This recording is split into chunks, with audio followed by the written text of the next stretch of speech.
Olá!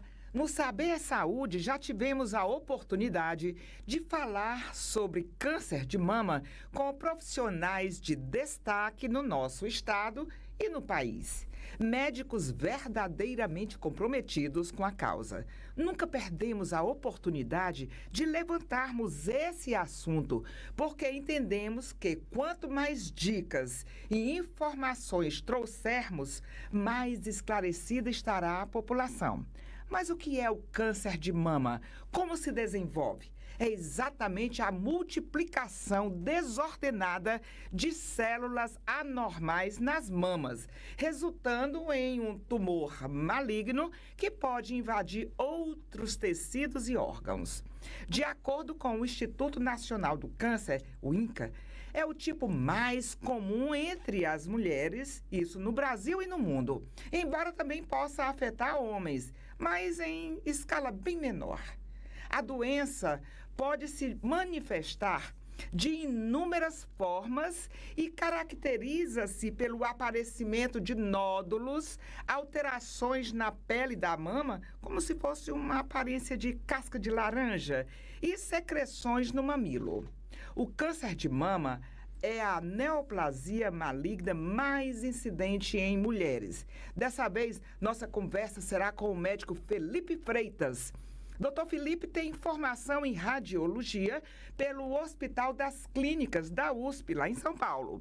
Tem vasto conhecimento em intervenção mamária, sendo hoje integrante da equipe de mama e ultrassonografia do Grupo São Carlos Imagem. Dr. Felipe, é um prazer tê-lo aqui e eu já pergunto, como é rastrear um câncer de mama? Primeiramente, bom dia, né? Bom Queria dia. agradecer o convite para estar aqui falando sobre um assunto tão importante e relevante no Brasil e no mundo, né? Uhum. E já começar assim falando realmente o rastreamento, né? O que é ele, né? Para que serve, né?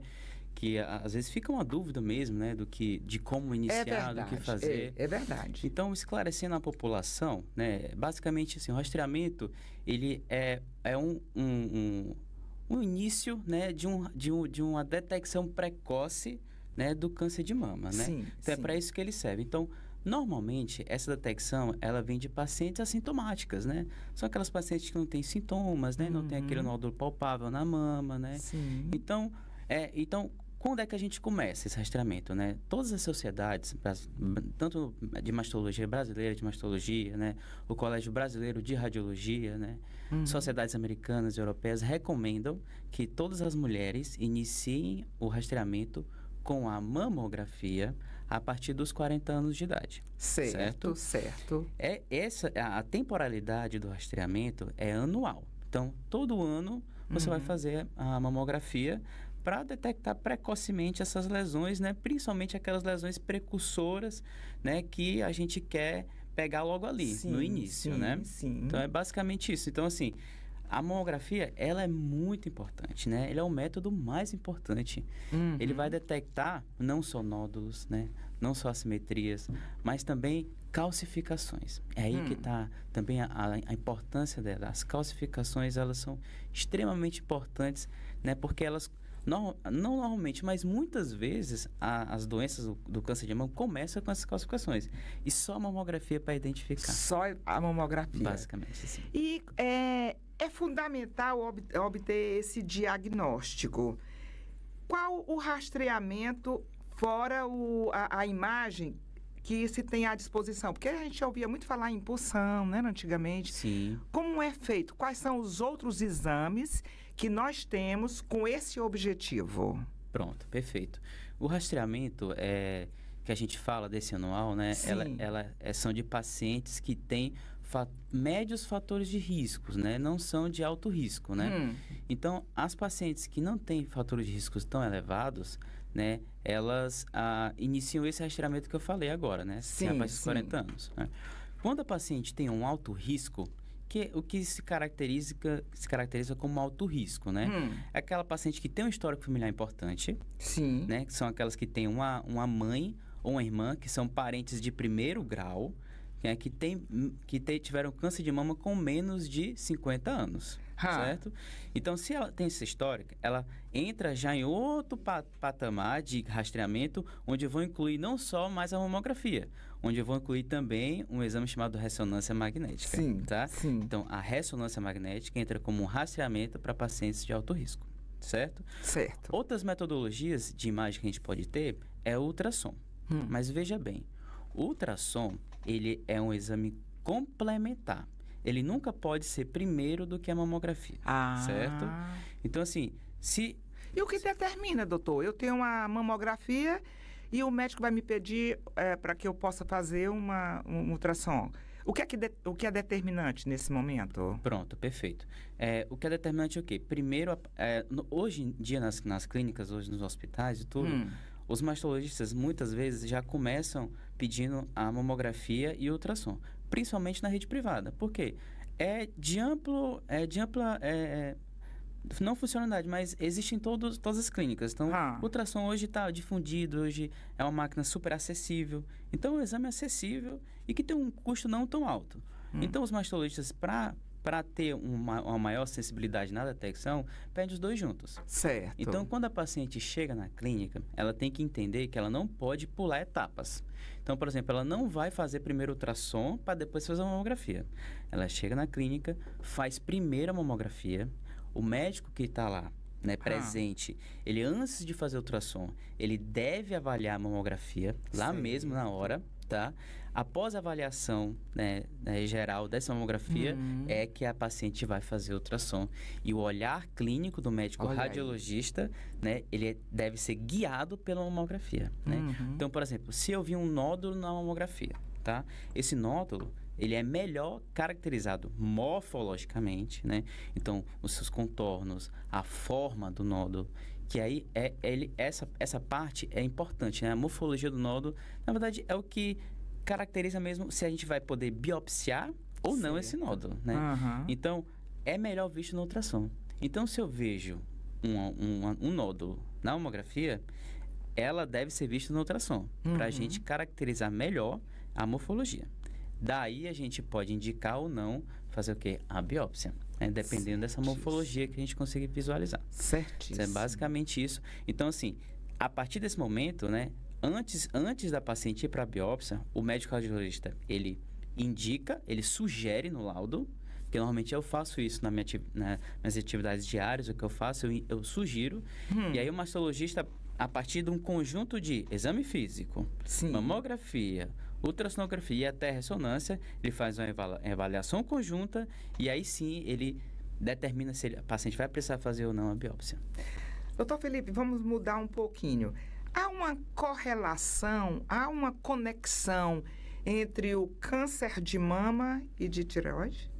Existe sim. Sempre ouvi falar nisso. É real? Existe sim. Existem síndromes genéticas, certo? E a gente tem que deixar bem claro que não necessariamente um câncer de mama vai ter câncer de tireoide ou vice-versa, tá? Certo. Existem algumas síndromes genéticas raras, né, que têm associação entre o câncer de mama, né, e o câncer de tireoide, né? Certo. Então, alguns subtipos do câncer de tireoide, né, se você, por exemplo, tem um nódulo na tireoide, eu fiz uma punção desse nódulo, né, e identifiquei esse subtipo molecular. A partir desse subtipo molecular, a gente pode caracterizar que vai ter um alto risco para ter câncer de mama ou não.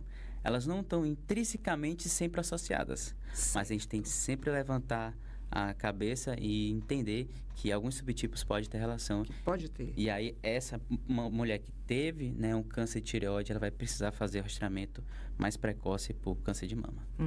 Ainda há pouco, o senhor falava que era interessante se fazer uma imagem uma ultrassonografia a partir dos 40, né? Dos 40. E a gente sempre ouviu falar que 40, 50 anos é aquele período que mais se apresenta, né? A mulher ainda está ovulando e tudo, depois ela vai entrar na menopausa, e era esse período que se fazia. Mas aí me vem à mente, hoje se ouve muito falar de casos de câncer de mama em pacientes novas. O senhor alia isso a quê? A alimentação, o estilo de vida, alguma coisa nesse sentido? Pronto, né? Essa é uma pergunta extremamente importante, né? ainda se tem pesquisas acontecendo no mundo para a gente identificar essa prevalência, né, aumentada, essa incidência aumentada nas pacientes mais jovens, ali abaixo dos 40 anos, tá? Sim. Não sabemos ainda exatamente o que está acontecendo, né? Mas a gente pode, e tem alguns estudos que já falam que o quê? O estilo de vida, né, da paciente, a paciente mais sedentária, na obesidade, né, elas pode aumentar um risco, né, para ter um câncer mais precoce, né? Alimentação. Então, hoje, com o advento de alimentos industrializados, né? Toda essa alimentação que é rica em gorduras saturadas, né? Insaturadas. Então a gente vê que isso, né? Nos últimos anos, pode estar acontecendo isso, né? Mas eu também sou o tipo de que acontece que hoje, o mundo, as mulheres estão se cuidando mais, né? Até porque nós temos, hoje nós temos uma leva de exames com mais acessibilidade.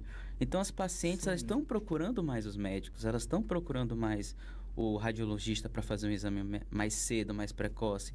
Então, com isso também, eu tenho visto que, por conta disso, eu também está associado ao aumento do número de casos mais jovens. Porque quanto mais jovem, né?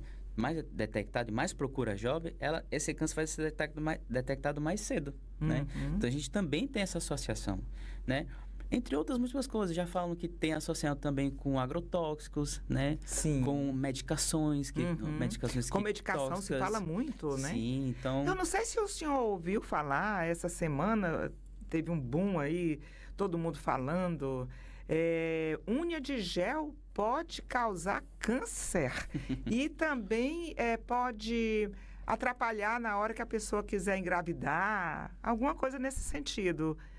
Aí eu estou só corroborando com o que o senhor está falando, né? São N fatores. Isso, exatamente. Né? Não tem nada confirmado ainda, né? São suposições. A gente supõe aquilo, mas precisa de trabalhos robustos, né? Com N de pacientes elevados para que a gente chegue à conclusão, né? Então, assim, hoje o mundo, com o advento das informações mais fáceis, a internet, então a gente escuta muita coisa, né? Essas informações, elas têm que ter cautela, né? No mundo médico, a gente fala que a parte científica, né, de estudos, ela é muito importante. Doutor Felipe, quando a gente vai fazer uma ultrassonografia ou um outro exame, sempre o médico, a pessoa que está lá, passa nas axilas, passa... Qual é o local de maior incidência na mama? Por que as axilas também fazem parte aqui? Dá para o senhor explicar? Isso é uma pergunta de leiga. Claro.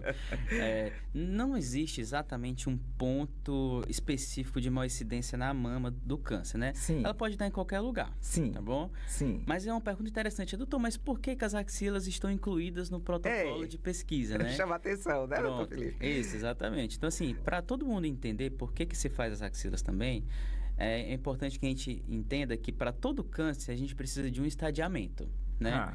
Então, o estadiamento do câncer de mama, ele leva em considerações também as metástases. Certo. E existem as metástases locorregionais, né? São doenças avançadas locorregionais do câncer de mama que tem acometimento, né? Metástases para os linfonodos axilares, certo? Então, os linfonodos axilares, eles são divididos em níveis, tá? Então, um médico responsável por fazer ultrassom, ele deve entender, ele deve ter conhecimento do estadiamento do câncer de mama para a gente chegar nos níveis que precisam ser vistos, né? Então, nível 1, 2, 3, tecnicamente falando, né? Supraclavicular e infraclavicular. Então, o médico tem que pesquisar a axila, prolongamento axilar, então, para ver se esses linfonodos também estão acometidos. Por quê? Porque eles vão mudar completamente a conduta dessas pacientes. Certíssimo. O histórico familiar também é importantíssimo nessa questão do câncer de mama. Eu tenho até aqui uns dados, doutor, que diz assim, que ele aumenta 5,5% para mulheres com um parente em primeiro grau e em 13,3% para aquelas com 2 parentes de primeiro grau diagnosticados com a doença. Tem alguma explicação médica? O que acontece para que... E o que essa mulher, que já tem esse histórico, deve ter em mente, deve se preparar sempre? Perfeito. Isso é uma ótima pergunta, porque, assim, quando a gente fala de a pacientes de alto risco familiar, a gente tem que entender por que que existe esse risco aumentado, né? Certo. Quando se fala de gerações em gerações, né, principalmente de primeiro grau, que é ali onde está mais associado a esse aumento, né? Essas pacientes, elas precisam ser pesquisadas para mutações genéticas, tá? São as mutações genéticas que são passadas de pai para filho, né, que fazem aumentar, muitas vezes estourar essa incidência, Sim, tá? sim. Vamos supor, existem hoje centenas não, mas dezenas de genes associados ao câncer de mama, né? Vou citar aqui 2 exemplos, né, para vocês, que é o BRCA1 e o BRCA2, que é amplamente conhecido, né? Todo mundo já ouviu falar desses genes, né? E que eles são os genes que hoje estão mais associados ao desenvolvimento do câncer de mama. Certo. Né? Então, quando eu tenho uma paciente que tem um câncer de mama, mãe ou irmã, e essa paciente faz um teste genético, esse teste genético não identifica o gene, tá?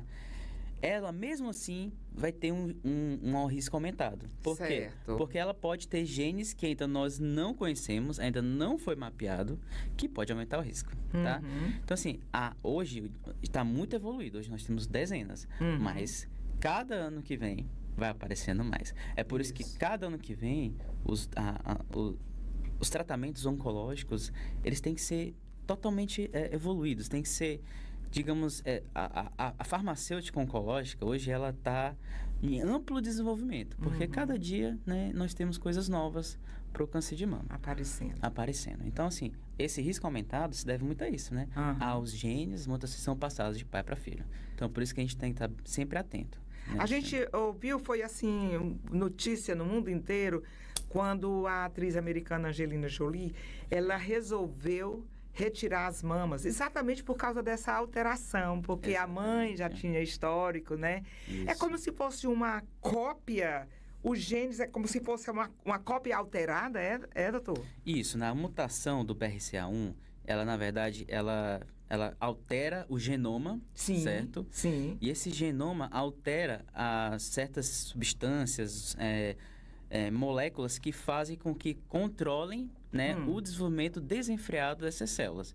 Então, se eu tenho alguma célula mutada, isso pode causar, né, uma multiplicação acelerada sem fim dessas células, e essa multiplicação desenfreada transforma células, né, que seriam normais em células morfologicamente estranhas que podem causar câncer de mama, né? Então, é basicamente isso, né? Vamos dar um exemplo também. Existe uma mutação, e é uma mutação, inclusive, muito relevante no Brasil, se comparado com os outros, que é o P53. O que é isso? O P53 é um gene, né, que ele regula, né, a divisão celular. Então, ele controla essa divisão, né? Se ele está mutado, ele deixa de funcionar. Eu não tenho mais a função dele. Nossa! Então, ela vai se multiplicar. Então, o P53 é um gene que no Brasil está muito associado a síndromes genéticas. Tanto que alguns especialistas, né, geneticistas, correlacionam o P53 com o aumento da incidência de mulheres jovens brasileiras em relação ao mundo. Porque se a gente pensar no mundo, em pacientes abaixo de 40 anos, o Brasil é praticamente campeão.